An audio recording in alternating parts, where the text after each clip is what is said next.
People of planet Earth, welcome to the AwokenWord podcast. This is Anuj and Jeff, your host. 2020 has been crazy. I'm not really sure what sort of odd vibe or bizarre cloud is hanging over the world, but it's truly been an odd year. I'm not sure that I've ever heard so many people wanting to step away and say, let's just restart this year. If I had my way, I would Control-Alt-Delete and restart this whole year, but I'm not in charge. If you are listening to this soon after releasing, we are in the midst of perhaps the most widespread pandemic that we've had since at least 1918 or so, the COVID-19 coronavirus. It has really brought to light a lot about the world, about people and about our systems and our interdependencies and the way that we work with each other, the way that we trade with each other, and the way that we interact with each other as we travel around the world, zooming around in commercial airlines. As you're listening to this right now, many of you are probably, like myself and my family, going through some social distancing right now, where we essentially go on mass house arrest and stay in, which is something that is quite foreign to a lot of people in today's day and age. And it strikes me that it takes calamities or disasters or all sorts of disruptions in our everyday life, particularly at scale, to remind us of what's really important. I happened just today to be flipping through some photos on my phone, and I had downloaded a copy of the pale blue dot, the famous photo from Voyager missions from billions of miles away when Voyager turned its camera towards Earth, and you can see the Earth as just this literal pale blue dot swimming in an abyss of endless space. And looking at that image and thinking about what we're all going through, these words hit me today, and I just want to share them real quick with you.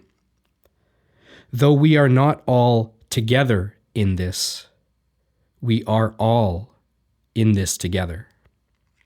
I think that sums up a lot of how I feel and how a lot of people feel about the current situation and just the situation in general that we find ourselves in today's world. Now, all that said, there's absolutely a virus that's wreaking havoc on the world and traveling, but something going viral doesn't necessarily need to be a negative thing. In fact, I wanted today's episode to be a reminder of just how beautiful and incredible this world really is.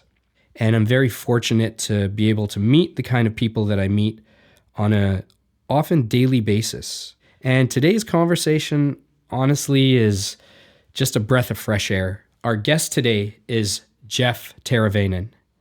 Many of you will know Jeff from his roles on the TV series 12 Monkeys, on Dark Matter.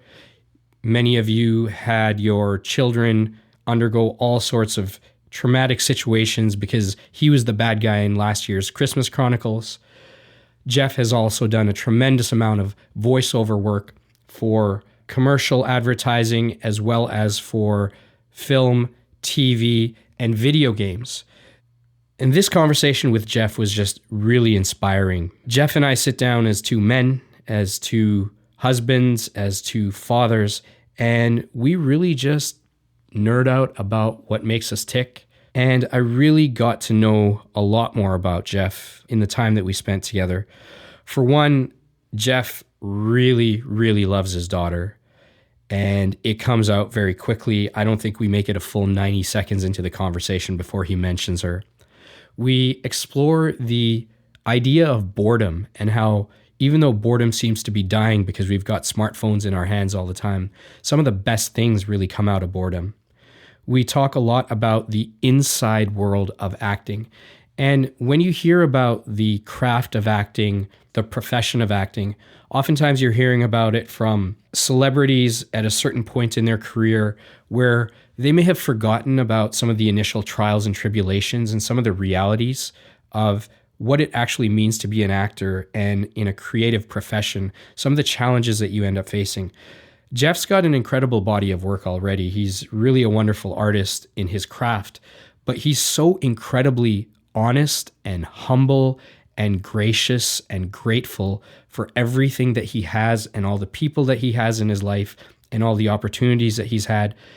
He's hustled, and he's hustling day in, day out. And I think many of you who have seen him on screen have gotten to know and love the characters that he plays. You may be surprised just to realize how much of a hustle it is on an ongoing basis. We also reminisce a lot on the days just before the internet. We talk about what it means to be a man today. And there's some really beautiful things that Jeff says in this conversation that I thought were really timely and really important. So I just wanted to say a big thank you to Jeff. Thank you for making time for this conversation. I think the world is better for having artists and creatives and men like you in it.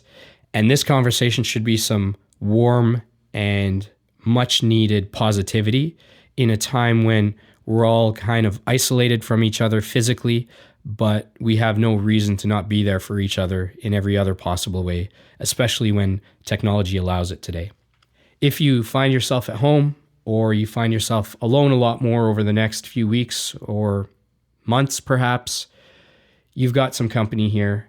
The conversations that we're having, I honestly believe, are timeless and they're important. And to all the people out there listening to the podcast, thank you. If you're new to the podcast, welcome. I really appreciate you being here and making time for this. If you are enjoying this podcast, please help spread the word. Hit us up on Apple Podcasts, leave a rating, leave a review. Every one of those matters. It makes a big difference. We're also on Spotify. We're on Ruckus Avenue Radio. We're on TuneIn. We're on Stitcher. So you have no excuse not to find the podcast.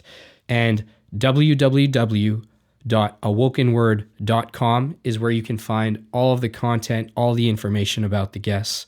And I think we have an opportunity through dialogue, through conversation, and just open, honest exchange to just make this world better. And now we've got some downtime so we can make this shit happen. So without further ado, I give you the actor, the father, the man, Jeff Teravainen. This podcast is my humble attempt to bring a full grain of sand of goodness to the beach of human experience. Inspiring. This podcast is my love letter to all of you.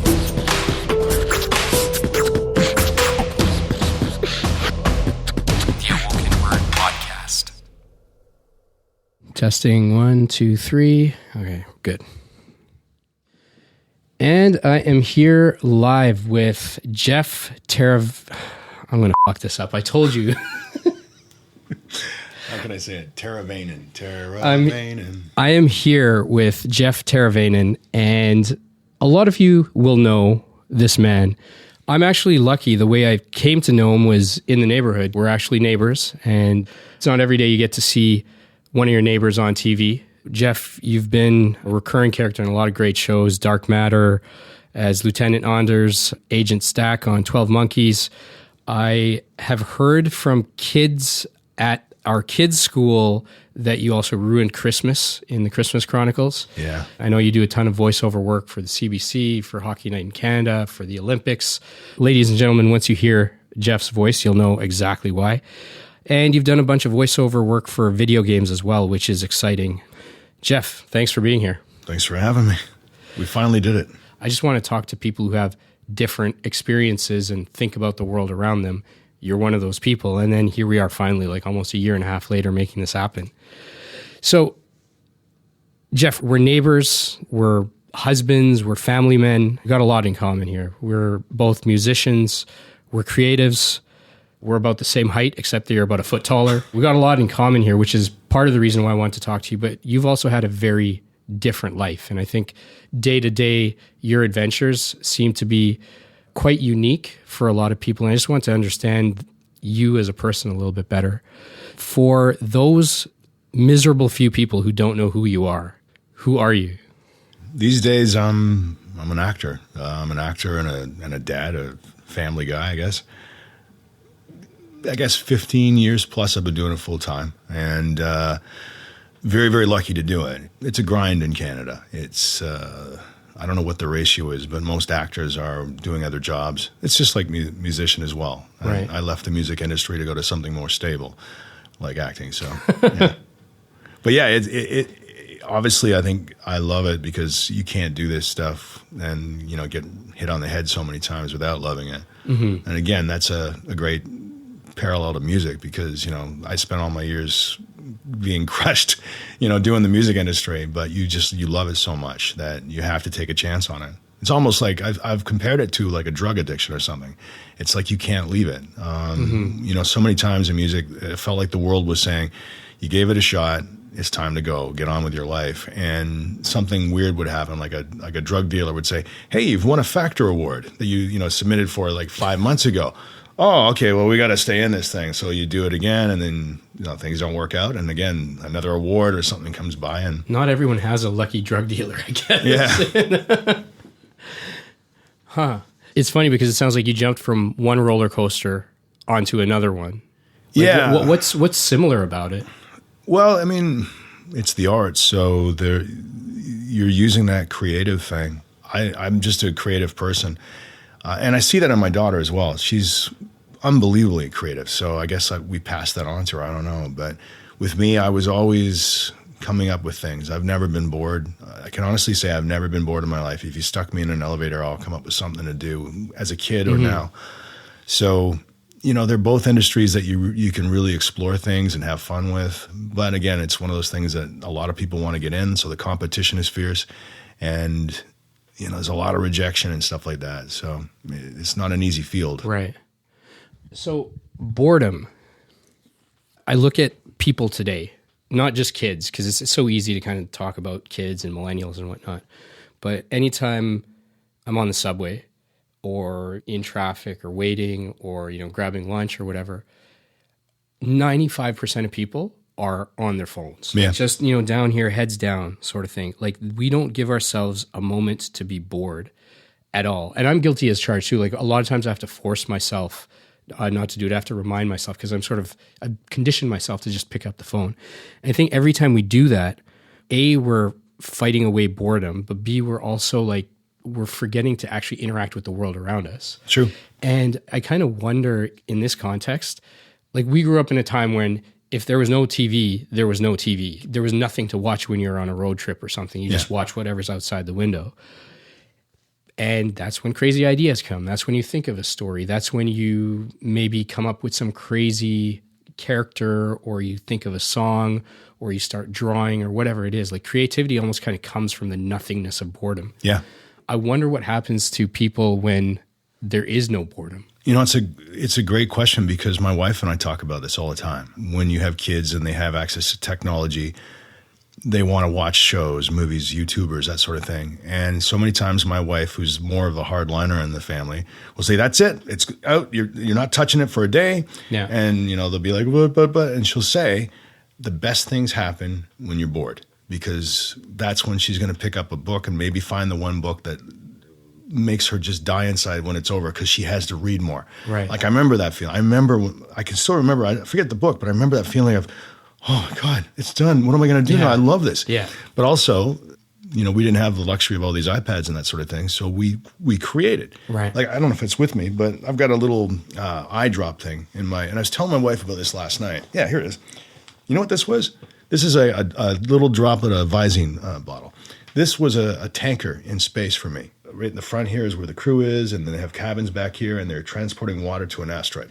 I swear, this is the kind of stuff that I would be doing if I was, when my mom would take me to a friend's place, and there's no kids, you know, what do I do with myself? So I'd be up there, you know, like, I'd have everything like lined up because I was constantly imagining. It's funny. You took that and you described it, and as soon as you did that, my kid imagination automatically zoomed in to the deck where something's happening in the crew, and then zoomed out and zoomed into another part of the ship. Our imaginations are so powerful if we actually just allow them to do their thing. Yeah, right? and nobody does anymore. I mean, I work in such a creative field, so obviously there are people doing things. Sometimes I worry that, you know, they're relying too much on old ideas and rehashing them, which you're seeing so much. And maybe that's part of what's going on, where people aren't using their head enough. They are buried in their iPad, and once they go through their favorite songs and play a game they probably wouldn't even normally play, but they're on a subway, so they're doing that. Every car ride for me when I was a musician, I composed. I was constantly working on music or something to do with music. I found that the sound of the road helped me zone out into the right place. Showers were a great place. Like a lot of this we did, that's where they came from, was that little noise, that white noise, I guess you'd say, whatever. And everything was blocked out. And then I just drift off and start thinking. And I think to myself now, if I was teens and 20s, what would I be doing? Would I be playing music, or would I be buried in an iPad or something like that, you know? For whatever reason, I think I'm just this anomaly, at least within the family. That creative bug just never went away, from like drawing to sculpting to music, and then now the podcast, like making videos. Like I just like to create. Yeah. And it doesn't even matter what it is. If it's something that I enjoy, I just like to create. And I create a lot of things. And I think part of it is just what you spend your time doing, right? Like I, quite honestly, neither my wife or I watch that much TV. Every now and then we might binge watch a series or something, and then it basically sucks us dry of energy. So you're not doing anything else. But I can see why people don't actually create anything, because they're too busy consuming, right? Yeah. And there's nothing wrong with consuming. Like we need to be able to consume good stuff too. But I find that I just try to put like restrictions and limitations on myself. Like sometimes, you know, I need to come up with something before the subway ride ends. Like I'll only take out the phone, and I'll only use a phone if I've got an idea to write something. Or I have these two instruments and I want to just kind of fix some sort of limitation and create something within that. And I think when we have put limits on ourselves, whether it's you being in the shower or on a road trip and not having anything else to do, creativity kind of comes out of that, because your brain is trying to find a way to do something with the time. And like that's one thing, even with the kids too, and same thing with my wife. She's pretty, sometimes the kids might get a little bit carried away with the iPads or whatever, and then we'll just park them away for days. And first of all, there's a little bit of almost anxiety for the first 15, 20 minutes. And then they just move on to the next thing, and they create some crazy thing. Exactly. That would not Beautiful have happened. things happen. Yeah, it's they just draw amazing. Or whatever they do, yeah. So you went from music to acting. Why acting, though, specifically? I always wanted to be an actor. I was thinking about this recently, how I would come out of the theaters and you'd have that incredible feeling that, you know, you just saw a movie and the characters resonated with you and you wanted to be that person, say. And I would always try to imitate them, work on their accents and stuff. So it was always something that I was really interested in. I grew up in a very small town called Orono, which is not too far from, say, Oshawa or Peterborough, if you're Canadian market, if they know that. Very small towns in their own right. So the thought of being an actor or anything like that was, you know, it's impossible. How do you do that? So I never pursued it. But music-wise, right out of the gate, I remember being something at a school or something like that, and they handed me something to play. And immediately people were like, have you ever played this before? And I'm like, no. And I could just figure out how to do. So music just came so naturally that's why I pursued it. But yeah, I always wanted to act. My dream as I got more involved with music is that, you know, you have one of those typical things where your career goes okay and then the offers start coming in. Hey, we'd be interested in you, you know, doing a little thing and hopefully build it from there. But the career never panned out the way we wanted it to. So, you know, the acting roles didn't come. I never, ever had any desire to be an actor, just because I didn't think it was something that I would be particularly good at anyways, and I was probably absolutely right. But one thing that I find really unique about acting, there's a saying about books, and I'm paraphrasing, I don't even know the source of who said this, but you know, a man who doesn't read only lives one life. A man who reads lives 1,000 lives. You know, this idea that you basically inserting yourself into a world, into an experience, into a narrative that you would never otherwise experience. And then I think acting as a craft is taking that to a whole other level, because you're not just inserting yourself into that, you are living it. Like if you really care about what you're doing, you're actually living it. When I was in LA late last summer, I was at this one event and I met this guy, classic cliched scenario. Tall guy, came in from Colorado, had dreams of being an actor, lived in a small town, never thought he could do it, but said, that's it, I'm just going to pack up and move to LA. He'd been in LA for 2 weeks. He was bartending. That story's played out a million times before. So I asked him, I'm like, you and a million other people are doing this exact thing right now. Why acting? And he said something, he's only 24 too. He said something that just completely caught me off guard. He said one word, he said empathy. Okay, tell me more. He's like, I want to be able to walk in someone else's skin that I don't know so that I can understand them. And that was all he said. Mm-hmm. And I thought to myself, wow, okay, that is a powerful, first of all, it's a very realized 24-year-old, but like that's a very powerful thing to be able to say you do for a living. Yeah, it's actually a really good way to put it. And for sure, there's a certain aspect with me that would be like that.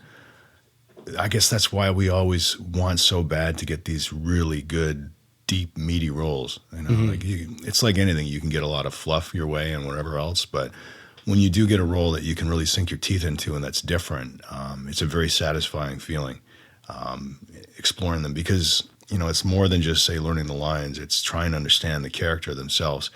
Most of the time, the actors themselves are creating those backgrounds. So, you know, most actors, I would say, when they get the breakdown of the role, there's, you know, a few things, character traits about them. It might say they're married or whatever, but then from there, most actors I know will literally create a whole life for that person, because it helps ground you when you're acting at. So, I mean, for example, Gerald on Utopia Falls, I already know all the stuff that, you know, where he was, you know, from what they gave me.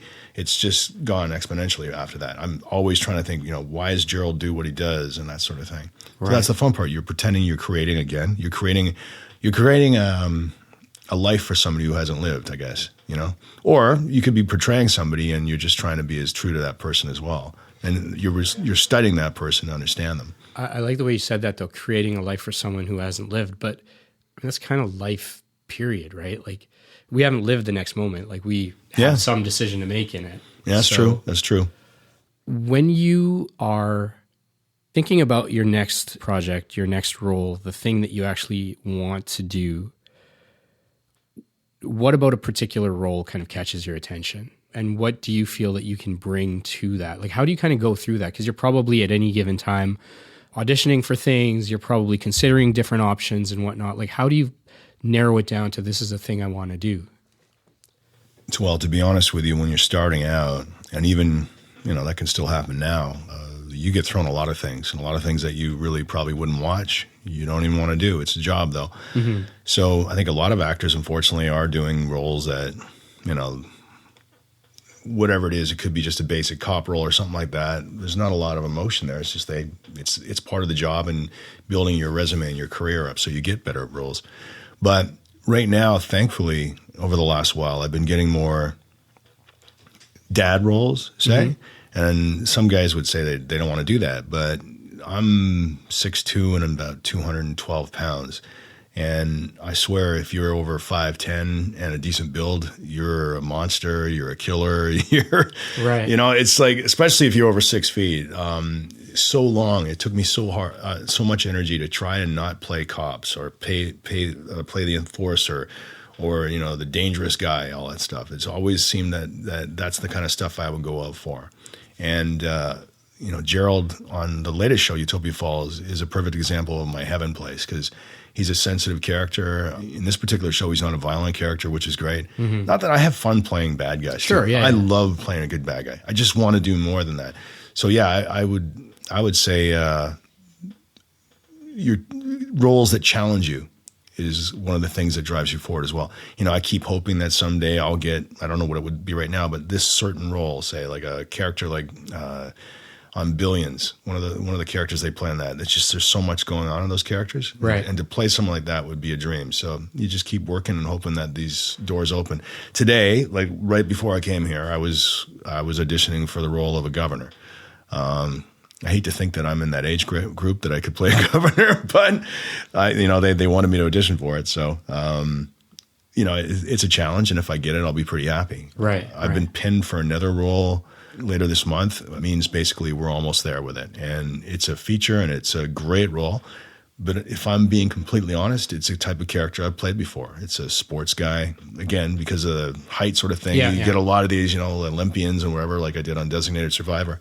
And it's maybe sort of a similar thing to that. So I'm elated that I'm getting the job, but at the same point, it's like, yeah, I've played this guy before. Oh, well, you know.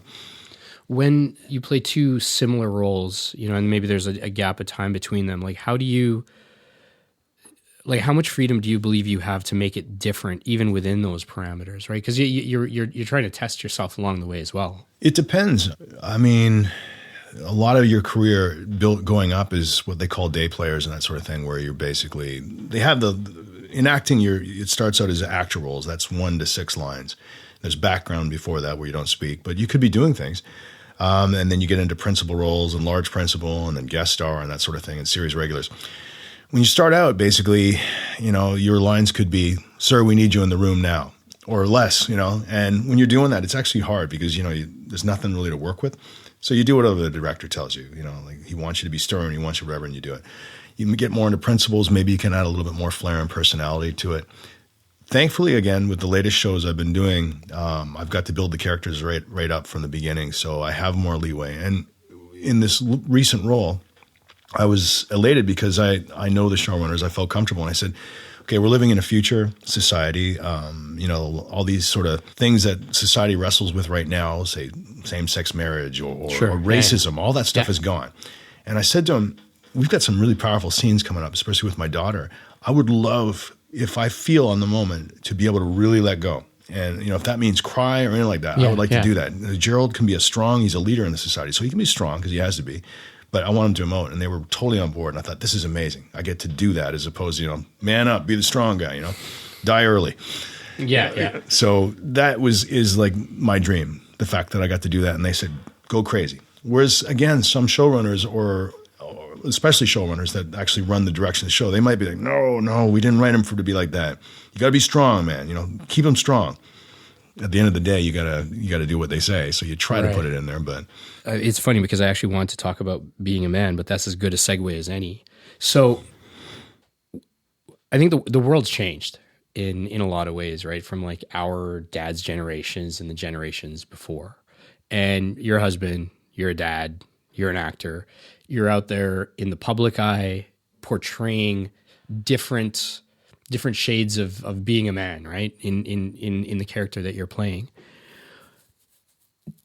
Do you think that are we still forcing ourselves to be too like narrow in the way that we look at like men just have to be strong, they have to be the tough guy, can't show emotion and all of that? Or are we finally starting to allow ourselves the room to breathe on that? Because like we're human. Yeah.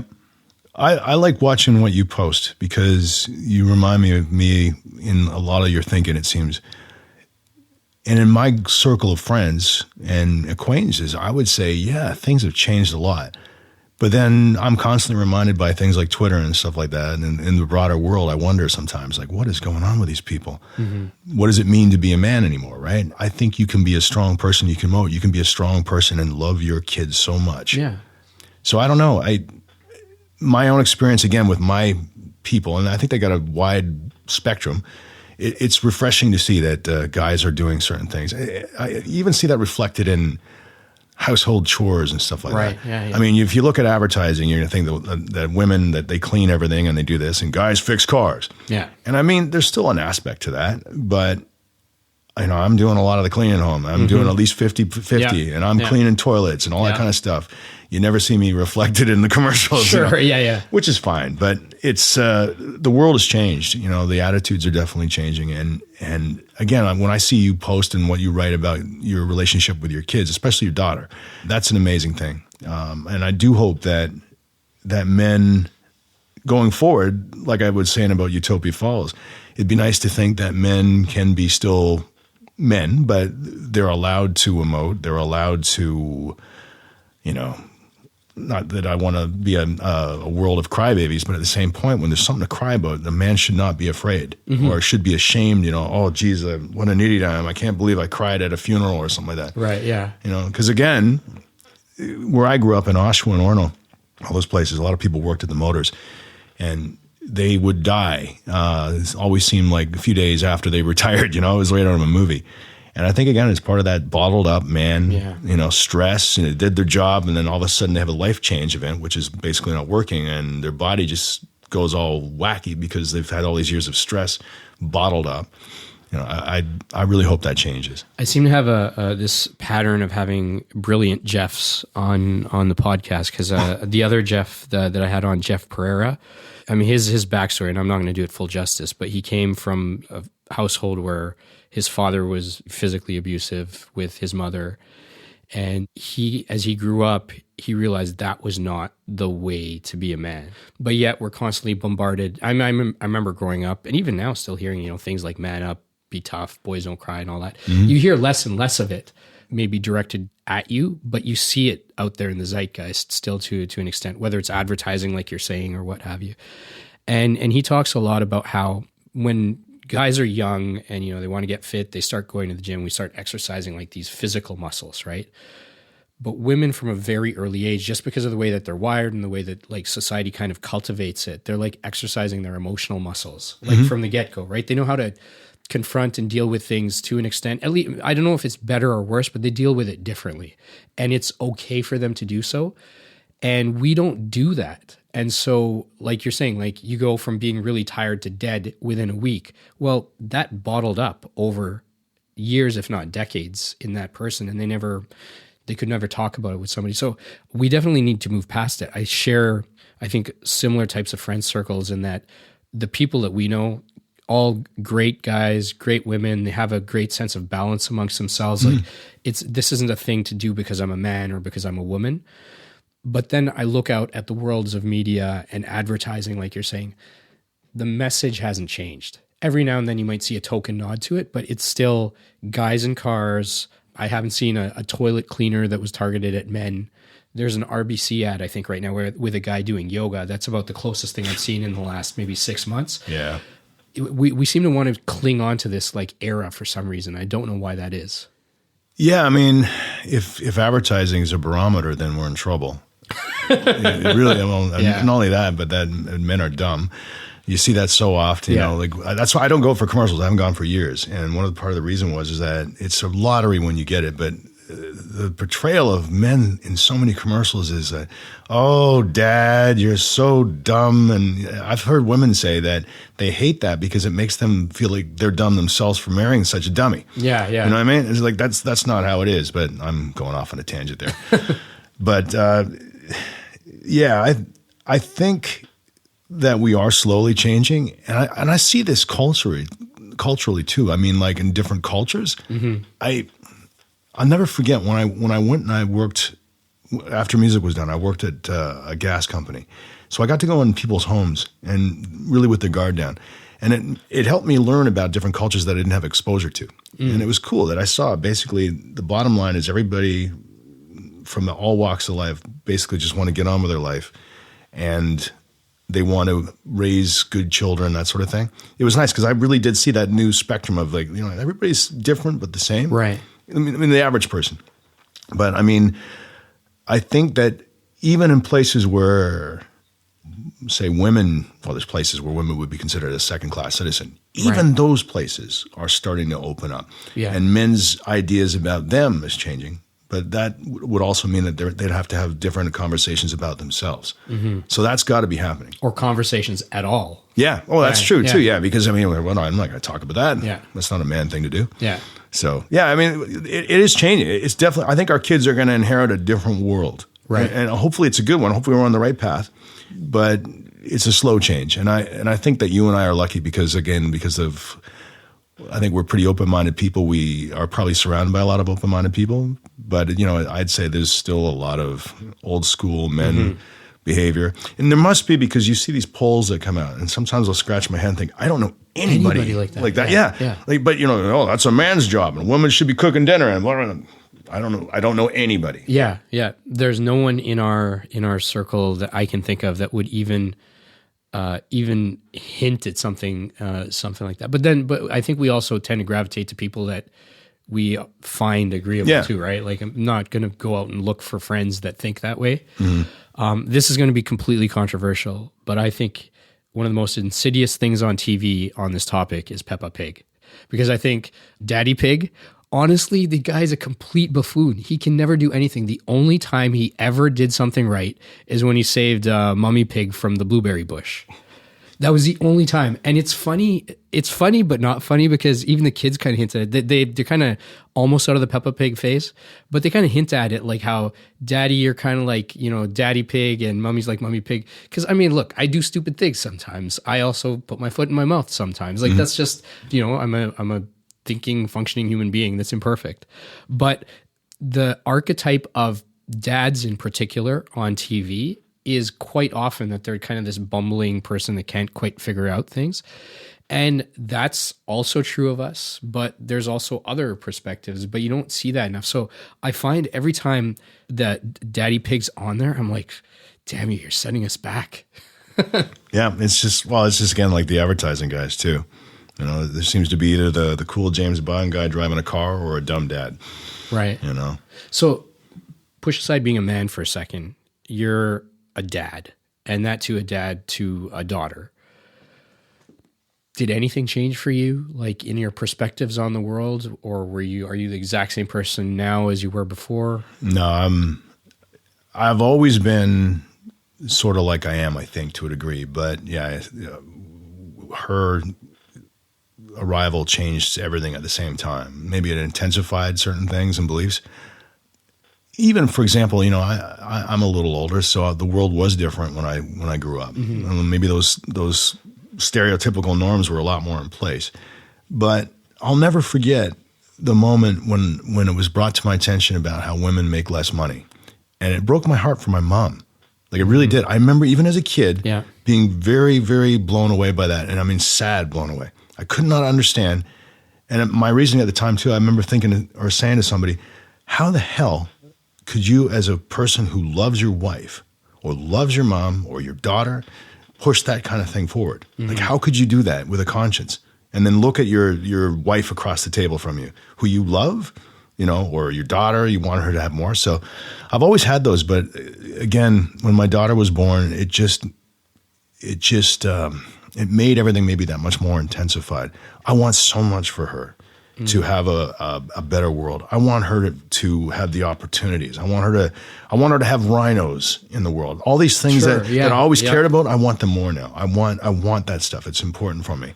So I think that a lot of people say things, you know, having a kid maybe changes them completely. I don't personally know anybody like that. Like, they were probably already sort of wired to be a certain way, and then the kid just amplified it, like you put it. What I found when my daughter was born, and she's a couple of years younger than yours, it put, like, I'm an eternal optimist. I want the best for the world, ideally for everybody. No one person needs to have everything. Everyone should be able to be treated with respect, all those sorts of things. But when she was born, it put a timeline on it for me, which was different because it had always been an abstract thing about the future. Mm-hmm.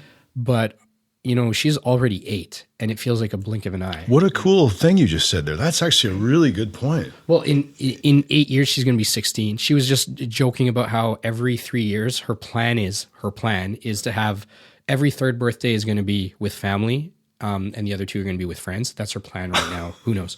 So she said, so 12 is going to be the next one with you. And then she goes on to 18. And then my wife and I look at each other. She's like, okay, she's going to spend her 18th birthday with us. Okay, well, let's make a note of that. But like, I'm 41.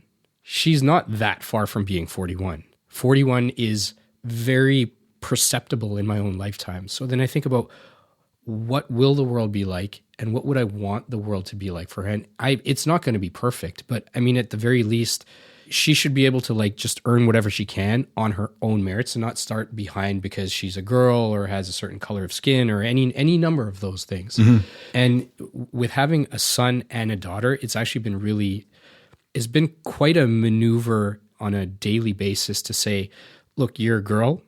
Don't let anybody ever tell you can't do something because you're a girl. That's the whole reason I wrote that spoken word piece, Baby Girl, even though she was like, why'd you write this, Daddy? I'm like, because someone's going to tell you can't do stuff because you're a girl. So empower, empower, empower. And I think as a generation of parents, I think we're all doing quite a good job of empowering our daughters. Mm-hmm. And girls are getting further ahead in school. They're doing better in post-secondary. Their careers are taking off and everything. But with our boys, at the same time as we're telling girls you can do anything, we're not necessarily saying the same thing in the same way to boys. And we're also saying, and you also got to figure out how you show up as a man. So it's like, I don't want to create a difference, but I know they're going to both have a slightly different experience just because they're a boy and a girl. And they're also hearing the same lessons at the same time. We're trying to tailor them individually. And I mean, it's not that it's really difficult. I just don't know what it's going to turn out to be like 10 years from now when they internalize some of those things. I think, though, that you can't help that there is differences. Mm-hmm. I think they're even, wired into the brain. There's certain things that are just in your genes. And I think we need to celebrate the differences of what makes us unique, as a person, but also as a male or female. Yeah. There's great traits that both can be celebrated by. My thing is more, I want I want equal opportunities, Right. that sort of thing. Yeah. And that's been stymied. I'll never forget, too, I was doing a documentary about Warren Buffett. And here's an old guy. I mean, Right. he's in his 80s or 90s now. I think early 80s, I think. But he was on record a long time ago saying, imagine what our world would be like if we hadn't held the half of it behind, you know? And You won't believe. After this, I'm gonna play you the spoken word piece I just wrote for really? International Women's Day. Holy shit! This is crazy serendipity here. That's funny. Sorry, continue. Well, no, that's funny because this stuff happens to me all the time. Yeah. So, but yeah, it's. I guess I was trying to say that something to do with Warren Buffett. What was I talking about? I love his idea Equal opportunity. Equal opportunity. You know, just because one group is different, they should be allowed. But at the same point, I'm a big believer in that. People are attracted to the other things that other people have. Mm-hmm. In my case, there's certain things that I love about women that they do that I wouldn't ever want them to change. Right. It's just that femininity and that sort of thing. And I think there's certain men's stuff too that are good. It's a weird thing, right? It's hard because you want a female leader to be strong, mm-hmm. but you also want her to be a female. Yeah. You want her to be who she is. And it's the same for guys. You want a guy to be strong. But again, that's what I liked about Gerald is that he was the leader in the society, but he still could emote. Right. Ideally, that's what we have. We don't have that now, I don't think. Certainly not. If a leader starts crying, then, the memes come out and everything else like that. So equality, which everyone talks about, and I think many, if not most people want equality, but equality doesn't mean same. And this is one of those other nuanced conversations like you and I were talking about earlier. Just because men and women can be equal doesn't mean that there aren't differences, and differences don't mean better or worse, mm-hmm. right? There are certain things, I think, through evolution, both cultural and biological, that women are, not every individual, but as a group are hardwired for. And then you add nature and nurture into the mix and things change. Same thing for men. And that doesn't make it better or worse, mm-hmm. right? Like we should be able to celebrate differences. Us coming to an agreement that we're equal doesn't mean that we're the exact same person. Yeah. That's just stupid. But yet it seems on so many fronts, that's where we've arrived at. Everything turns into this binary black or white, left or right type construct. And you can't be both all about equality and celebrate differences for some reason. I don't know why people have a hard time wrapping their heads around that. Maybe because it's a new thing. I've often wondered that too, right? Maybe because people can't get their heads fully wrapped around the changes that have happened so quickly. The world has changed a lot. The thinking has changed. There's so many different movements that are on right now. Things that are acceptable or becoming acceptable that wouldn't have been 10 years ago. Right, yeah. So maybe we're just at the infancy of figuring out how that all fits together. And like the old pendulum saying that maybe certain things have swung so far that it's out of all whack. But once we get more to the center of it, we'll realize that you can be different and equal and this, and we can celebrate this without it meaning that we're patronizing or tarnishing something else, Mm-hmm. I'd like to think that's the case anyways. Right. We're evolving all the time as a society, as people, as a species. So maybe we just have a little bit more to go before we can feel fully comfortable, hopefully in our lifetime. Yeah, hopefully. The social media in particular has demonized to such an extent today, and I think for a lot of valid reasons. But if you think about the music industry before, the first music industry would have just been folk music, someone with like a harp, somewhere in Europe, or, bongos somewhere else, just playing to the few people that were around them, to eventually people coming to cities. And then, fast forward to the 20th century, you've got this label system. But because there's a scarcity of, until the digital economy, there was just scarcity. There was scarce shelf space. There's only 24 hours in a day. There's only so many channels. You can only put out so much stuff because it takes up all the space. And so you'd have to fit within a few paradigms, and you'd have to choose from that. As soon as, Napster came out, it basically blew the door open and showed that, wait a second, you can have an infinite number of different options, and potentially all of them can be profitable, and you'll find an audience for everything. And so now we have probably more of a fragmentation of all these genres of music and different styles and indie, everything from like, top 40 pop down to indie stuff in every conceivable style in every part of the world. That's actually really exciting because I think we're complex, nuanced people, and we don't just want chocolate or vanilla or strawberry, right? There's all these other flavors that we could have. So I think the web has allowed for that to happen, but it's brought some other baggage along the way as well. So, but I think this is probably the best time to have ever been alive in history. I agree 100%. Right? You reminded me of something I was thinking about earlier. We were talking about is that with the technology and the kids. I remember in '95 area was when the internet sort of became more of a mainstream thing. Right. And as someone who constantly was always, who is that actor? Who are they? What is that? What is this thing? What is that? I was really always inquisitive, and I spent a lot of time in libraries. The fact that you could go on your computer at the time and pull up my favorite racing team from Germany and find out stuff, or something about a germ at my fingertips was mind-blowing. Right. And it did open up stuff. I'll never forget putting in Microsoft Encarta, which was this floppy disk. Remember? Yeah, you put it in, and the first thing it plays a bunch of music, and one of them was this song by the Swan Silvertones. And I always had a thing, I liked certain gospel, but I couldn't believe what I was hearing.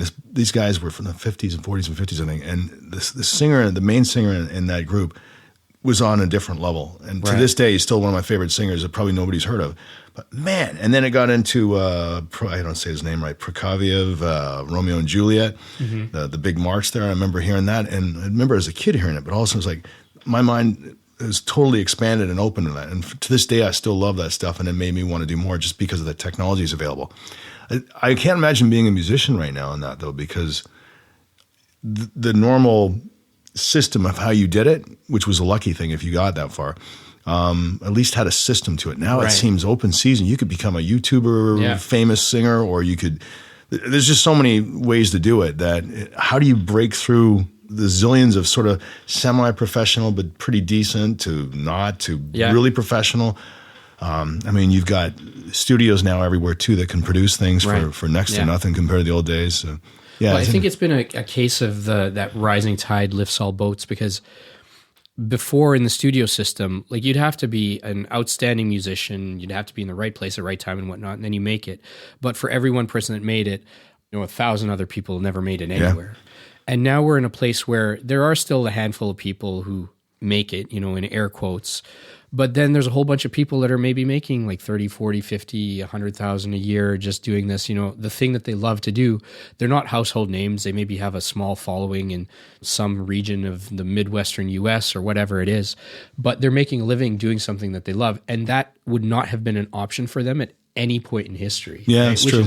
Which is actually pretty exciting. At the same time, I think I'm glad you brought up the pendulum, because I think we've swung in another way, because I feel like we've lost the tastemaker, a true DJ or a true tastemaker that introduces you to something and says, hey, you should check this out. It's really cool. And you can trust them. Yeah, and you can trust them. Yeah. I think that's more important now than ever, because there's more terrible music being made today than ever, and there's more good music, perhaps in terms of volume, being made today than ever. But if you just leave it to, a handful of sites to promote to you, you'll only hear the same 5 or 6 songs over and over. You won't hear the other 10 million that were just released this week. Where do you go? Where do you find all your good music? Historically, it had been friends, honestly. Even though I'm a musician, me as a person that discovers new stuff that would resonate with me, for whatever reason, that's not been my thing. Every now and then I will accidentally stumble on something that's really good, but it usually comes down to, tastemakers. Like now it's my wife, more often than not, she'll just hear something, you got to hear this, you got to check it out, sort of thing. Or other friends who are musicians, and friends even who are not musicians. I found the most influential tastemakers for me were people who were not musicians. Mm-hmm. They just were curious and they liked good music. That was it. And like, you should check out this and you should check out that. And then I would have had no idea where to begin to even find them in the first place. But now they've become like parts of the soundtrack of my life. Well, and it's so much easier to find and stuff. I'm constantly blown away. There's been, what do you call those things, earworms over the years. I'd say maybe 12, 15 of them that would drive me nuts over the years. And then I would go on the internet, this wonderful tool. Yeah. And I've cumulative hours spent looking for stuff, little things. Okay, I remember there was this one lyric or there was one thing. And then, what do you call it? Those apps came out, Shazam and that. Shazam, yeah. Holy smokes, man. Even sometimes humming them, you can get, if it's a very, standout melody. But I've managed to find all those tunes, except for maybe one or two now, through Shazam and stuff like that. Right. One of them, I remember I was on a honeymoon, and I remembered hearing this amazing piece of music that I loved, and it stuck with me forever. And somehow I remembered that, wait a minute, they played it on a cruise when we were on the river Seine, I think you call it, Seine. Yeah. We were on the cruise, it was freezing cold, and they played it, and I remember saying how beautiful it was. And I thought, I have a video of that. I remember running to my thing, grabbing the disc, put it in there, put Shazam up there, and all of a sudden, boom, I finally figured out what it was. And it was like a magic moment. Like everything is available now for us. I'm going to sound like an old man saying this, but I feel like, kind of like we were talking about with boredom earlier, I think you and I can appreciate that because you know how much labor it would have taken to even try and find the song before. Good luck. But then we can appreciate the value of it, and someone who didn't kind of grow up through that wouldn't really know.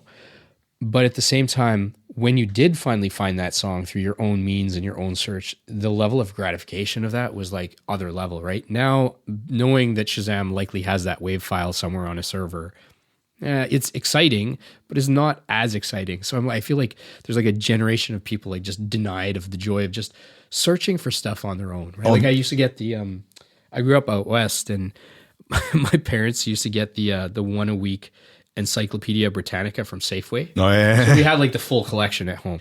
Every now and then when I was bored, because why would you read a encyclopedia if you weren't bored? I would just kind of pick up one of the letters and I'd flip through it. And I'd learn stuff as a result of it. And then, eventually you get to the web and everything's right there. But I used to actually like accumulating knowledge and information and sort of being that person that you ask for stuff or knowing who to ask about a certain topic and whatnot. And I think that we were like flexing parts of our brain that perhaps are a little bit more dormant now. We're probably turning on other parts of our brain, but we're evolving so quickly, like you said. Well, there's so much information. I used to like encyclopedias, actually. We never had them in our family, but I always wish we did because I'd read other kids. But I was always inquisitive. And now, again, with the internet, you don't, unfortunately, too many people use it for YouTubers, doing stupid things on there, like with balloons or something. But there's so much information. If you start surfing, you can, I got to remember to go to bed tonight because I can't get off this thing because I can't believe I'm finding this information. The other thing that is really cool that you sort of touched on is that even the most obscure things that you think there's no one else that within 500 miles that'll even like this, you get on there and you find there's a million hits on these things because one of them would be ASMR. I don't know if you're familiar with it, but it's basically sounds. Mm-hmm. It's a lot of people out there that love sound so much that it gives them what they call tingles. Like the hair on the back of your neck will go up, or you feel like you're being in a massage. And I don't know how to describe it, but I thought that I was a weirdo since I was a kid. I remember on Sesame Street, they used to have this little segment. It was like, listen to the sound of your feet while you're walking, and then listen to this. And it was all these sounds. And I remember I'd sit there and go, oh. And honestly, I couldn't understand, why do I like that sound? It's a chalkboard, but I'd be like, oh. And I remember going on for the first time on YouTube and finding not just thousands of these sites, but each one had like, million hits, 1,000, whatever, but there was a lot. And there was a lot of them, and they're making good money. Yeah. So, it's like, even if you think you're the most unique person in the world, chances are you're not. It's a big world. Yeah. Every time I get a really good idea, I'll sit at the kitchen table, we'll say something, and Anastasia will be like, oh my God, that's so funny. And I'm like, I guarantee there's going to be, yep. Yeah. There's like 1,000 hits. Yeah, there's some random community for that. Like we're talking about Dark Matter, my EP. So there's this whole EP was like a dark dubstep album, but using a lot of really organic acoustic stuff. So I have one of my really good friends who's a master musician, Cassius Khan, playing the tabla, but playing in a first and fifth, the two different notes at the same time over a really dark dubstep beat that's built around an Indian mantra, which is about the destruction of the universe, and then samples of Yoda in there. Because if you actually go back, and I actually had Roger Christian on, the guy who invented the lightsaber and worked with George Lucas. George Lucas actually studied myth very closely, and he understood the hero's journey. He understood that entire arc. If you look at what the Sith and the Jedis are in Star Wars, it is a modern take, almost an entire modern interpretation of what's in Hindu or Vedic scripture. You'll have demons or Rakshas will do training and meditation for, like Ravan, who like at Diwali, who has the 10 heads. He actually meditated for 10,000 years in the myths. These are not factual stories, but he meditates for 10,000 years to gain power. And then at the 10,000 year mark, he basically gets this boon. So he becomes incredibly powerful. So there's no one on earth that can defeat him, right? So then the lords basically have to send someone down to defeat him. But much like a Sith trains and uses the dark side of the Force for their own means, is the counterpoint to that's the Jedi. You have that same thing. So anyways, this track, Darth Veda, which is a play on Darth Vader and the Vedas that Vader comes from, is a really obscure track of dubstep, tabla, and Yoda. This track blew up, but it blew up in Russian forums, of all places. Somebody posted it in some Russian forum, and it just took off there, of all things. And I was like, where are all these people coming from suddenly?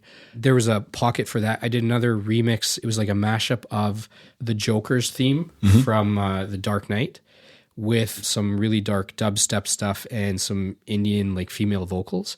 That one took off. I think it was in Serbia somewhere. Isn't that funny? And it was like, I didn't market to these people. I didn't even know people were listening to this stuff over there, but you will find a community for anything. And I think that's the thing that's exciting now. Our community doesn't just have to be a few square miles around us. It can be anywhere in the world.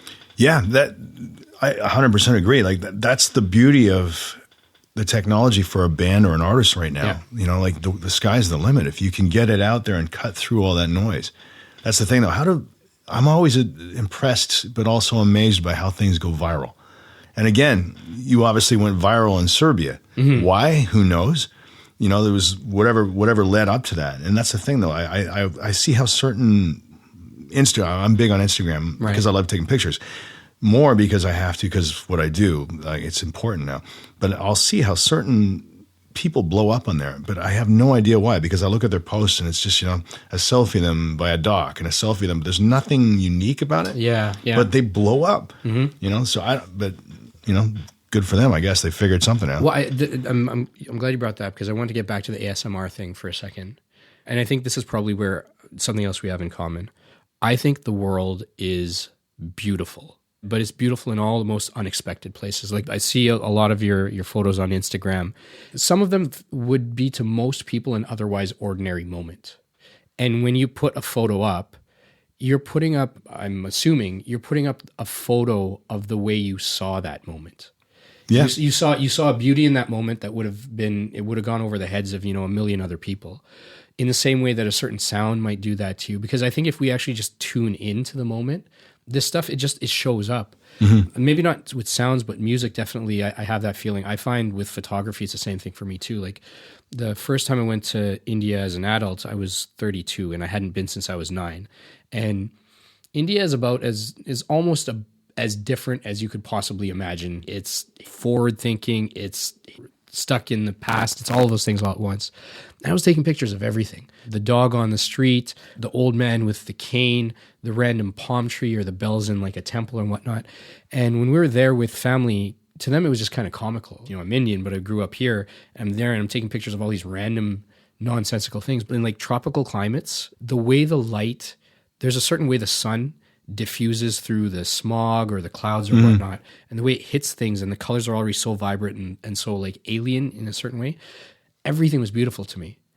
And I couldn't explain it to anybody who wasn't a photographer, who didn't understand that this glass sitting here with the way it's casting this shadow and that pattern framed a certain way, there's something magical about that. I think we're all creative, but we're all too busy to actually tap into that, right? Everyone would notice it if they just gave themselves the time. Yeah, I suppose you're right. Although I do think there are certain people that they are just wired differently. My dad, for a second, if you bring him into something, he'll appreciate it. Oh, that's really cool. That's really neat. And he goes back because his life is, gardening or whatever he does, right? Sure. That's his thing. But he has the potential. It just doesn't, it won't work for him.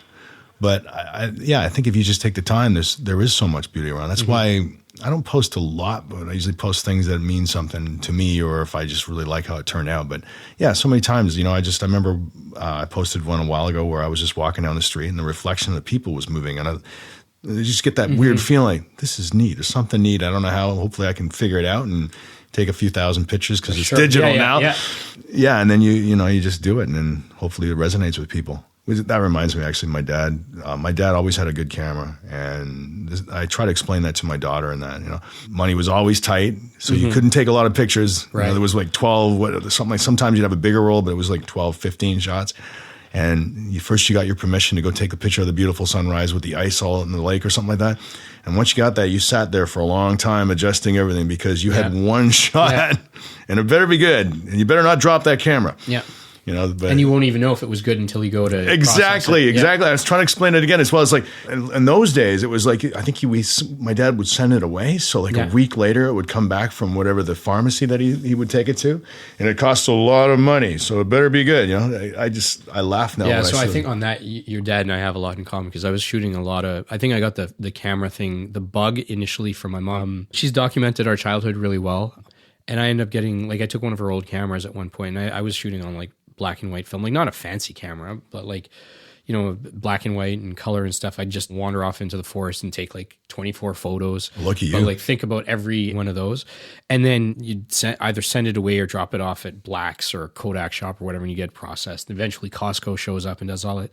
But every photo I took, I knew was one of 24 photos. And I'm going to try and make it right. And then I'm going to get it back and just hope, cross fingers, that it turns out right. And now here we can just take as many as we want. It's too much now. I've got 62,000 photos on I do 62,000 on there. Now I haven't changed it in a while. I haven't taken them. They're on a cloud and whatever. I understand. But I mean, you go back and you think to yourself, okay, I need to get rid of some of these. But then you'll see there's 20 shots of the same door that I wanted because you don't have to worry. I remember I went to Spain with a good friend of mine. He lives there now, and he's a photographer. He's shot for National Geographic and everything. Sure. I learned a lot from him. He's an amazing guy, Mike Randolph. But I remember him laughing at me, because again I had my camera out, and he's like, "You don't have to take so many shots." I'm but I can. But he's old school. He's like, just line it up and take a good shot. And I was no, I got to get the right one. Yeah, but then you're, like I said, you've got 500 hard drives at home now trying to hold all this stuff. Yeah, exactly. Again, it just kind of comes back to just seeing the beauty. And I think whether it's your dad with gardening or you with sound or me with something else, this is actually something that I think is really important to be able to pass down. I see a lot of your posts are, their landscapes and stuff, but a lot of the stuff is, you with your daughter and whatnot. And I can say for a fact, a lot of people post stuff with their kids, and I don't know them personally. Your dad game is strong online, but your dad game is definitely strong in real life because I see you guys all the time together doing stuff. So it is real, and you're capturing that moment. And when I see you spending time with your daughter, when I'm spending time with the kids, when my wife and I are spending time with them and we're doing experiences, part of the reason for that is just so that we can introduce them to an experience that they can then go on and have themselves, right? And I think that if you point out, hey, you know what, you should check out that little creek over there. It's really nice. And then someone goes there and they have an experience and they see a nice sunset or, something hilarious happens or whatever it is, it opens their mind to the fact that there's something to be had there. And they go off and create their own stuff. Yeah. And I find that we've just gotten so busy with being online, buying stuff, that we kind of forget to actually just spend time doing even something simple as riding a bike or going for a walk or whatever it is. Because when you step out of your door, adventure happens automatically. Yeah, I agree 100%. That's a huge part of what we do. When the weather becomes nice, we ride almost every day. Partly because, like you're saying, I want her to experience things, but also because it's enjoyable. We talk. Whenever I can get her just gabbing away, I'm the happiest guy in the world. So. Right. But yeah, we're experiencing things and we're seeing things, and we talk about the neighborhood and the changes and whatever nature. That's why we hike a lot too. Of course, you're seeing beautiful scenery, but you're opening up their minds to different things and seeing things differently. And I'm noticing too that she's starting to pick up a lot of these different things that I loved. And I mean, I can't expect her to be me, but at the same point, I'm so happy that she likes these, I want to say, deeper things. I mean, kids will always love, cartoons. Sure, or that. yeah. But when you start seeing that influence going in, that she's actually thinking about maybe deeper issues or something more about space. I mean, I forced Cosmos on her since she was little. Yeah. And Same with the kids. She was good about it. Yeah. I don't think they understood half of it probably, right? But then as they get older, they want to go back. So we're rewatching it again.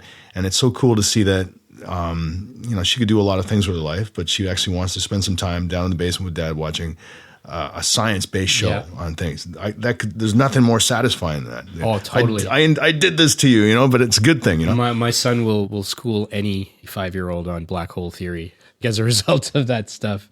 I like to write. Most of my music has now ended up kind of morphing into spoken word and poetry with music as the canvas behind it. And I find I don't write when I sit still all that well. I'm usually writing in motion if I'm on the subway or walking or going somewhere, only because something that I see or hear, something that happens will just trigger. And because the human brain is so crazy, it just thinks laterally. Like, maybe I'll see a dog slip on a banana peel and that'll trigger the next line, which will be the birth of another piece of poetry. Like this one I was just mentioning that I'm writing for Women's Day. It's literally about that same idea. Imagine how immense the mountain of human achievement would be if we had let women into the game from the beginning. But that came off of one line around women have only been, in the entire arc of human history, women have only shown up in the last 100 years. And that arc came from, I don't know what it was, something was passing by a building and it just made like this trailing light on the building, just the way it reflected.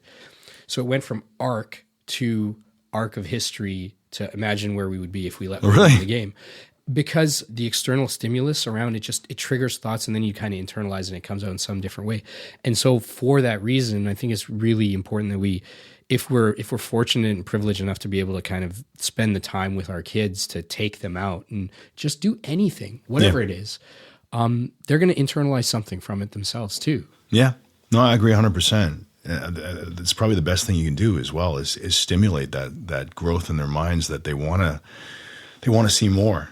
So when you're not there, then they're actually thinking about things as well. Right. And that's what I was kind of alluding to with her, is that she's showing an interest in stuff that I really hoped that I was putting seeds in her to think about different things and not just, what typical kids think about, which is nothing wrong with being a kid, by the way. I don't mean that in a negative way. Kids need to be kids, but you're also building them for the future. And I'm hoping that I've got an inquisitive daughter that, wants to know why certain things are the way they are.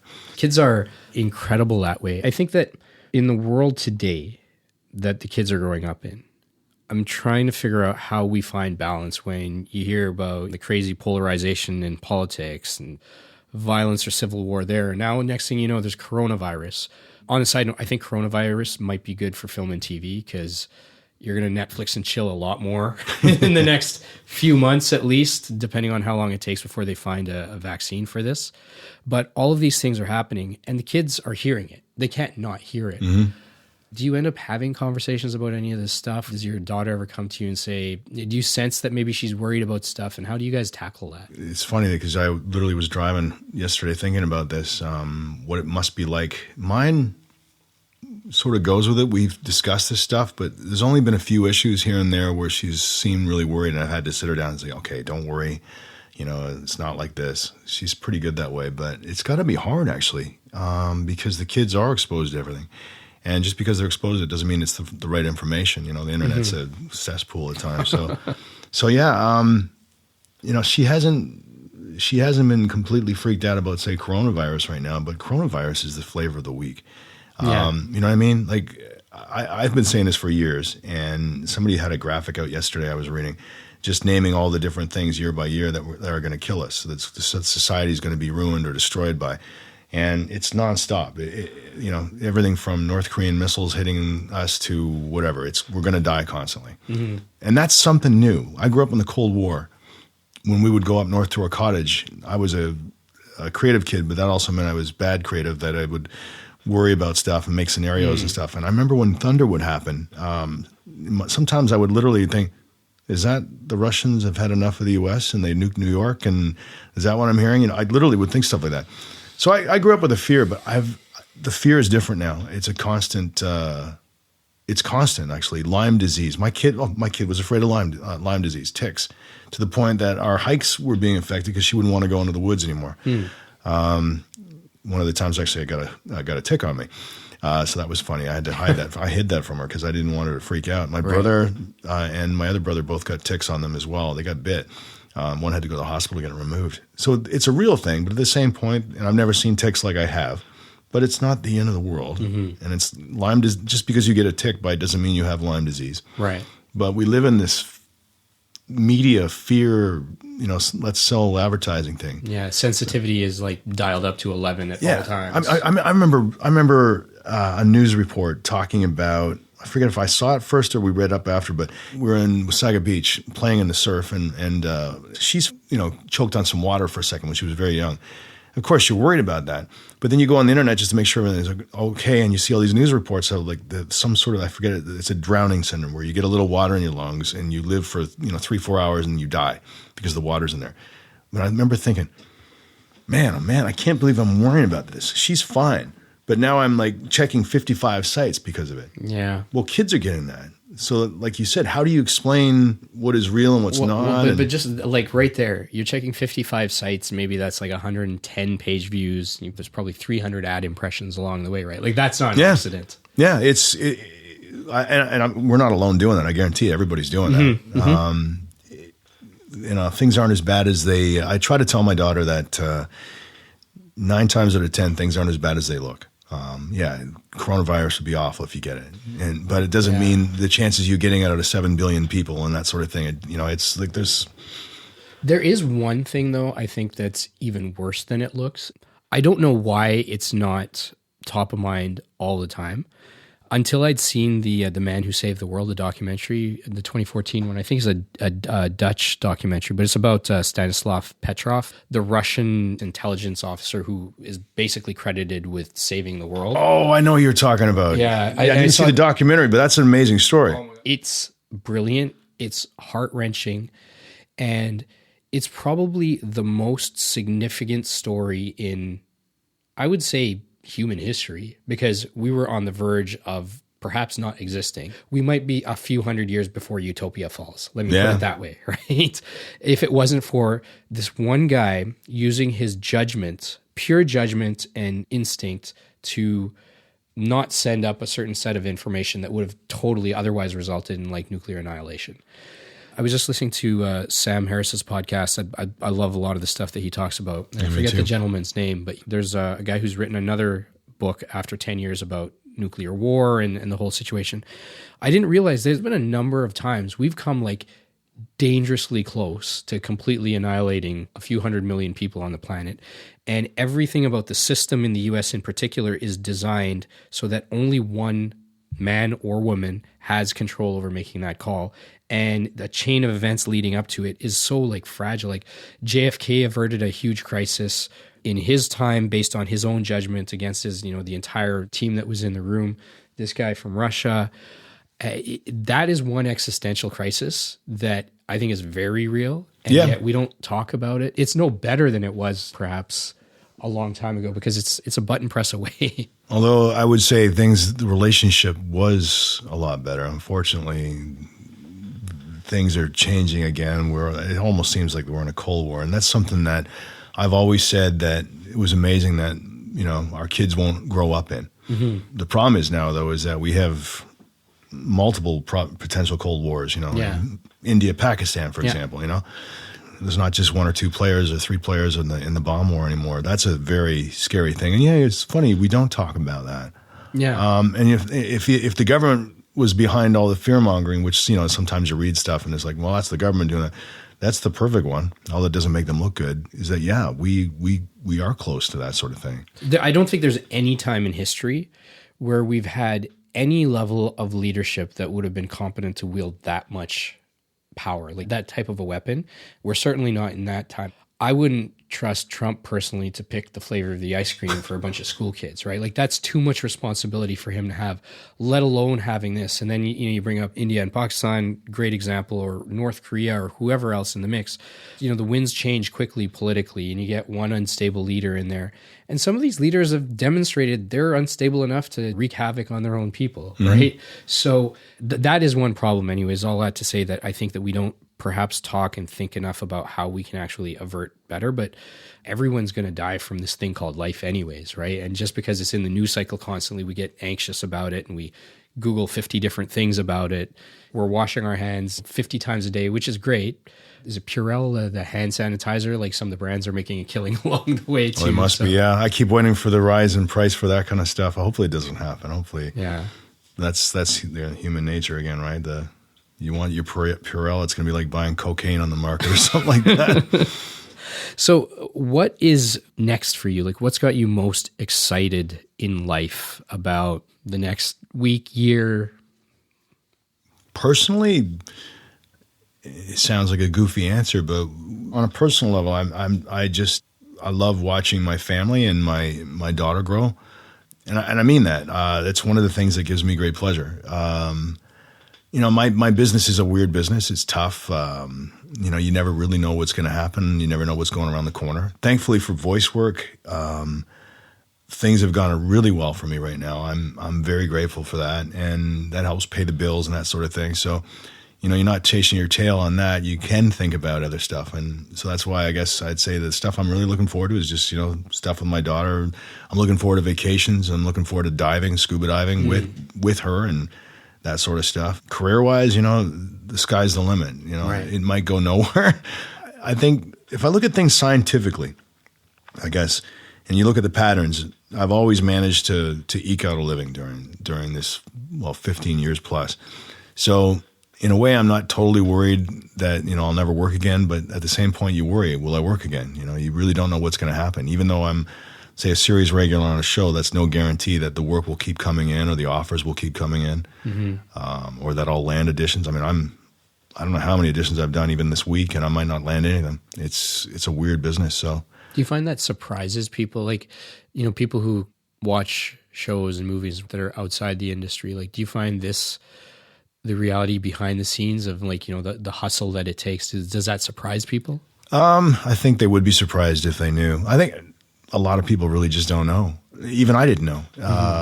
Very close friend of mine was a model, and he did one role in his life besides some commercials. He was in Eyes Wide Shut with Stanley Kubrick. Okay. Yeah, and like what a great movie or a director to work with on your one film. But I remember hearing that, thinking that he must have made like a ton of money on that.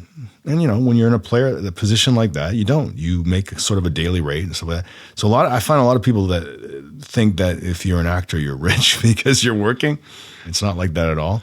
But also, like you said, I think a lot of people believe that it's a lot easier than it looks. Now, I probably would have been guilty of that as well. As soon as I got into it, I realized I had so much more to learn. And I still, for special roles, I'll go and fork out a lot of money to work with a coach because I believe there's always something I can do. We lose roles sometimes down to 5% or less. Like there's a difference between myself and another guy, and the producers will like us both for all these different reasons, but that one guy had 1% more of something that I didn't have. So, we're constantly training. We're constantly trying to get better. I spend countless hours trying to get stuff down. It's hard for me. I don't know whether it's all the concussions I've had over the years. Honestly, I don't know. It's very difficult for me to get lines down. So yeah, it's a lot more work than it looks. I think if more people had my experience, they wouldn't get into it. And I'll be honest with you, so many times I just feel like giving up. The other day I was up 2:30 in the morning, I think it was, by the time I did a self-tape. Because every time I went to record it, I couldn't remember the lines. It's the worst feeling in the world, and that's from hours of trying.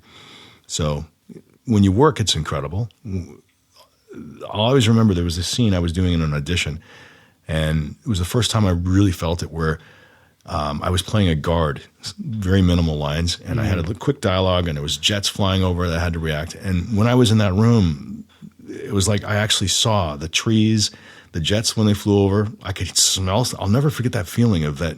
It's like as close to acting Zen or something as you could get. Right. And I've had it since, thankfully, but that's what you're striving for. Again, it's that high of like, I was that Air Force officer that was talking about something when it happened. But to get there, it's hard work. It really is, and you have to put up with a ton of rejection. Sometimes, you'll do 20, 30 auditions before you land something, and you'll never hear why you didn't land it. If you're lucky, you will. They'll say, hopefully they'll say they really liked you, but I've lost roles, good roles actually, to do with your characters over there.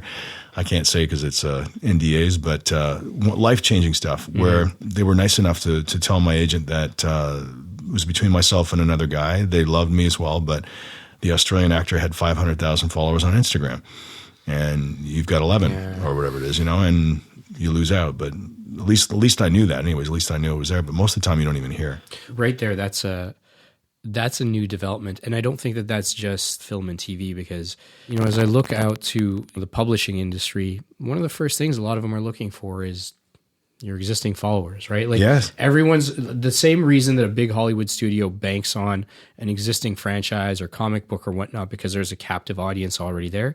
They do the same thing in publishing. They'll do the same thing in music. It's kind of everywhere. And so I think it has its merits, but also if you compare it apples and apples, just based on talent or screen presence or fit or whatnot, you might be the right person. But now this other metric kind of comes in the way. But, that's the world we live in now. It really is. And it's frustrating. And that's why I got on board so hard with it. I mean, I take it seriously. If it was just me, I'd probably be taking just photography pictures and I'd put them up there. But I get reminded sometimes, like, there's a lot of landscapes, but there's no pictures of you. You're an actor. You should be promoting yourself. Mm-hmm. So I'll do that, and I'll talk about a show. And I mean, it's not that I'm not proud of it, but it's just I'd be more comfortable just You're actually busy living life. Yeah. So, but I got to do it. So, I've learned to enjoy it. Like, I put out stories on Instagram, and I try to have fun with it and maybe show a different side or whatever, or something I'm doing. And again, I've heard it from other actors as well. There's a great actor, Canadian actor named Tony Napo, who had no social media thing at all, really. And, he got told as well. So he suddenly was like, okay, I got to get on this. But he's doing it because we're losing out on, and that's another problem too, is in Canada, we don't have the star system. US or even Australia, a place like that, they really embrace, obviously, their talent and they push them. Right. Where historically Canadians have not had that. Why do you think that is? Because that's everywhere. That's music, it's literature, it's acting. I don't know. Honestly, we're afraid to it's like we're afraid to puff out our chests or something like that. I don't know. I mean, I was in the music industry for years too. And the minute you said you were Canadian, it was like you became a second tier thing. Oh, they're a Canadian band. Oh, I like that song though. But they're Canadian. You saw it in the 90s with, there was a big, I don't know, a movement you could say that happened when it became cool to be Canadian. I used to play with one of the guys, Our Lady Peace. Mm-hmm. They were a big band. Mike and I played together for years. And it was kind of cool to see that, here's a Canadian act that's saying they're Canadian, like the Tragically Hip as well. But, that wasn't a strike against them. Yeah. But we had that for years in film and television. Everybody goes down to LA when they can and make it there, and suddenly, you're cool. But until you do that, I'd see that even still today. 15 years now, I've been doing a lot of voice work in Canada. I'm grateful for it. But, I do a lot. And I guess in that world, I've been well known for it. But the minute I became the voice of something in the U.S., suddenly everybody, you can see it. You walk in a room like, I heard you. You're the voice of this. Now I can't. Wow, that's amazing. Wow, that's amazing. Yeah. It's a weird thing that, suddenly that it just elevates you beyond belief because you went to the U.S. and you did something. Well, it struck me because I've seen in the U.K. for sure, like when you go to a bookstore or a magazine shop and you look at the magazines that are there, they'll have the UK edition of whatever magazine too, but they'll have a lot of their own stuff. Mm-hmm. I haven't been to Australia, but I've heard the same. They have their own community and culture around it and industry, and they really kind of build it up. And I thought, okay, maybe if it was just the fact that we're right next door to the US and we're like kind of the ignored little brother sort of thing, because of proximity, we don't take ourselves seriously enough. But I'm not even sure it's that, because Australia has half the population, or, not quite half, but like it's a lot smaller than Canada. The UK is only double Canada's population. So it's not even just purely a population thing. I think maybe partly because we're so geographically dispersed over such a wide range. But I find even in the communities of like South Asian arts and music and whatnot, there's a lot of really great artists doing everything from rock or visual arts or hip hop or, electronic stuff. But until they make it in the UK or now make it in the Bollywood industry and get recognition there, no one here really takes them seriously. For some reason, there's this uniquely Canadian thing that's waiting for the validation of some other arbiter of truth and good taste before we say, that's great. And I think Drake's the only one in the recent wave that's kind of broken through that. I mean, you've got Bryan Adams has been doing this thing for years. Rush will always be one of the greatest, no matter how far you go into the future. But there's been very few like that just proudly wear it on their sleeve and say, I'm Canadian and this is what I do. Yeah, it's actually nice. It's one of the things when I first heard about Drake was that I like the fact that he didn't hide it. Right. I'm from LA, man. Whatever like that. Yeah. It was like, no, I'm a Toronto guy to 6 and yeah, it is cool to see that, but yeah, we definitely don't see it. That's not the norm. Do you find being in Canada versus being in LA specifically, at least, do you think that changes the trajectory for an acting career? Oh, 100%. 100%. I was literally just before here talking with one of my castmates on Utopia Falls saying she really needs to get down there for a lot of reasons. But one of the big reasons is that she's really peaking. She's doing amazing. And the difference between in Canada and being in LA is that, yeah, we have a Canadian television market up here, but a lot of the stuff that's shot up here is American shot up here. And if you want to get those, first 4 or 5 on the call sheet, those are usually cast out of the U.S. And that's just the reality of it. I mean, sometimes it's better, sometimes it's worse. Hopefully if a production comes here and there's like 60 actors on it from top to bottom, a lot in the past, especially a lot of those dangerous man on balcony roles and stuff like that, right, yeah. Where your guy just turns around and says one thing, those are the Canadians and everything else is cast down there. That's the only time Canadians are dangerous. Yeah, exactly. But you do see, you do have opportunities where you can play a more significant role. It's harder. Whereas if you're down there, you cast with their casting directors. So that's the weird thing about the system as well, is that you can do a ton of things here, even in American productions. But if you haven't been seen by their people in LA, it's like you're starting from scratch. Right. Like they'll recognize it. You've got a very good resume, but you've never been seen by this casting director or all these different people. The producers don't know you. That wasn't shot down there. It's a weird vibe that way. So yeah, you have to, if you want to go to that next level, you have to. It's really. I've been down to, I think in the last year, 4 or 5 times I was down in LA, and I hadn't been for many, many years before that. Didn't really have much interest in going, but I ended up down there for business a bunch of times. And so the podcast, for one, got picked up on Ruckus Avenue Radio, which is on Dash Radio, the world's largest digital-only radio platform. And so when I was there, I met with Sammy Chand, who's the founder of it, at one of their events. And, because I spent a little bit of time down there, I ended up meeting so many people.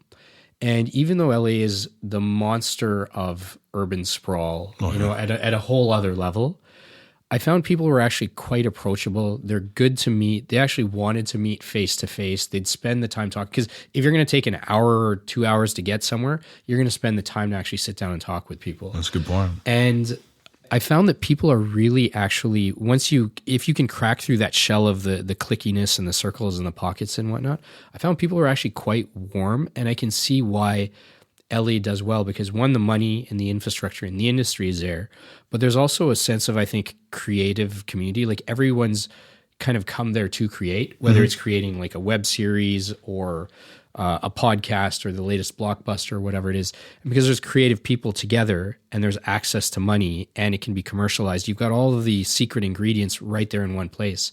But people are more likely to work with someone that they like, and they'll only like you if they know you, and they'll only know you if they meet you. Yeah. And it seems so obvious in hindsight, but after being in LA a few times and meeting people there, I realized, oh, okay, now I understand why this place dominates the planet. And B, I understand why people decide to come here. It's kind of hard to do it at this level if you're not here. That was just kind of an awakening for me. You kind of got to be where the action is in some ways. Well, it sounds too, though, that you came across what I found, which was maybe you go down there with a preconceived notion from all the things you've watched on television, Yeah. like love you, baby. And I know they're out there. I know they are. But my experience with a lot of different levels of film and television, especially, were really good, genuine people. When I met my voice agents down there, they're some of the top agents in the world for what they do. And I was completely caught off guard. I thought they would be like, who is this Canadian dude that's coming down to meet me, and I'll give them 2 seconds because somebody twisted my arm. And they're the warmest, nicest people. I'm friends with them all now because they're great people. And again, like, it took a while for this. Like, is this a dream? It was like, this is not the Hollywood I expected. But there's so many other stories I could go, like the people from the Christmas Chronicles, the executive producer, director, nicest people. And I kept, again, waiting. This is not, what you see on television. These are really nice people. So yeah, they get a bad rap. I think it's encouraging because it makes you realize you can be really good at what you do. You can have the vision. You can like the thing for the craft, right? Whether you're a casting director or you're an agent or whatnot. And because they're operating in the place that is top of the food chain, everyone else, whether they will admit it to themselves or not, does look up to what's happening out of LA. But if you realize that what's happening there is actually just looking for good talent and creating good stuff, not just because of the money, but just finding the best of the best, I think that's encouraging. Actually. Yeah. Versus, finding the next big name or, kind of what have you done for me lately? Like, yeah, okay, a lot of people struggle, but a lot of, the people that make it and make it big, they end up making it out of some, crazy set of circumstances they found themselves in only because they put themselves out there. Yeah, you really have to jump in, especially Canadian. It's even harder because the immigration issue is a whole different ball. It's a very expensive thing to get a visa on that, so... But yeah, you have to be committed. Maybe that does weed out some of the people, so you are getting the best of the best.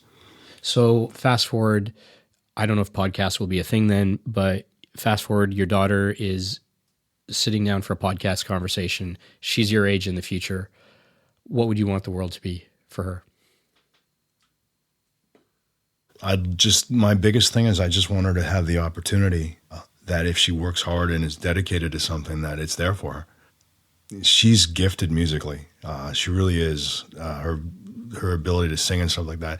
So let's say she wanted to do that. It's not saying I don't really want her to do that, but if she did, I just liked her to have a fair playing field, one that's not with all the creepy crawly guys in the past. The type of guys that, like, again, Me Too is one of those things where, I'm sure some not so bad people have been caught out by this. They're just maybe bad behavior, but they're not exactly rapists. But the bad guys, I'm so glad they're gone because I don't want my daughter to grow up in that sort of thing. And yeah, it would be great if she doesn't imagine that they don't have to worry about that stuff. Yeah, I would be elated if she has all the right opportunities, because I think you said this earlier too. You said not because of their gender or their race or something like that, but because they've worked their ass off and they're good at what they do. I don't want to just be given to them. But what a great thing to know that she's off to do whatever it is her passion. That's even more to me, is that I really, really hope that she finds what she loves. I did for years, tried to do music, but what that meant was working full time and then doing music every night. And even when we sort of became full-time professional, there was no money in it. But I guess I could say at least I was doing what I loved at the time. You give up eventually because it's so hard. And then the same with the acting. But I see so many people in jobs that they really don't want to be in. But, they make decent money or that's all they have. So for her, I would say even more, besides having the opportunity, I hope she does something that she gets something out of. It doesn't have to make her famous. It doesn't have to do anything. It's just as long as that at the end of the day, she feels a pride and that maybe is excited about Mondays. Yeah. My wife sometimes when she's ticked off at me will say, we don't all look forward to Mondays and stuff like that. So like, I don't want to do that on the weekend because like maybe a big cleaning festival because, Mondays are tough. And I've always said normally I like my Mondays. So if your kids can have that where they're like, no, we're not rich. I got to work, but man, I'm looking forward to the challenge this week. I'm looking forward to making a difference or whatever it is they're hot on. With our daughter, we're good there, but my son, he wakes up Monday morning, and one of the first things he'll ask is it Friday yet? I'm like, you're only 5. At 5 You're years in senior old, kindergarten, dude. Like, come on. No, I love what you said in we don't generally walk into a business meeting or anything ever thinking about how the women or the men in there are going to perceive us and might try to take advantage, or whether our talent is actually coming through, or any of those things. It would be nice for, our daughters to not have to worry about that sort of thing. At the same time, for sons to kind of grow up and think like everyone's just a person, like just see them for what they are. This took a long time to make happen, but thank you. I really appreciate this. I'm humbled. You are. I can say for everyone out there listening who is a fan of Jeff, I can say that this guy's a real deal. Like, I've seen him in action. He's amazing. Thank you for making time. I know you got other places to be and other things to do, but I'm appreciative. I hope we can do this again. There's a whole bunch of other stuff we could talk about, but before we kind of wrap up, anything else you want to kind of leave people with where they can follow you or find you? Well, first I would say, honestly, thanks. This has been my favorite interview I've ever done. This has been a ball. I'm not joking. This is good, deep stuff. I've been enjoying this. So many times I talk about, this is the show and this is what we do and whatever. This has been really, I could do this all day. And what were you asking me? You asked me, where can you find me? Just down the road. Under my name, Jeff Teravainen, Instagram, Twitter. I'm on there a lot. And again, I love taking pictures, so if you like photography, maybe you get some of that. There's a couple goofy shots of me on there.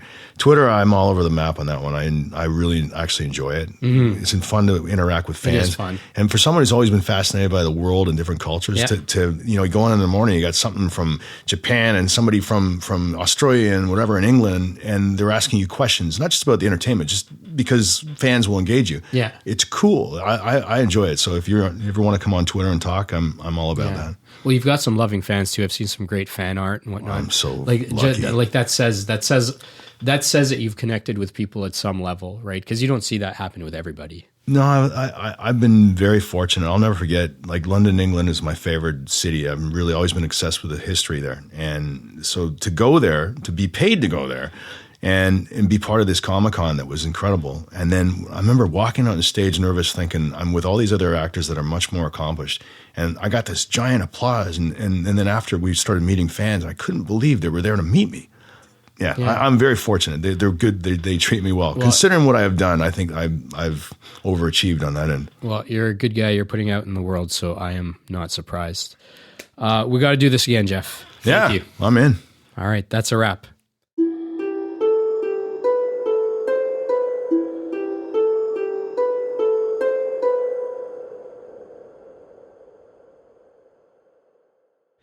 Well, we did it.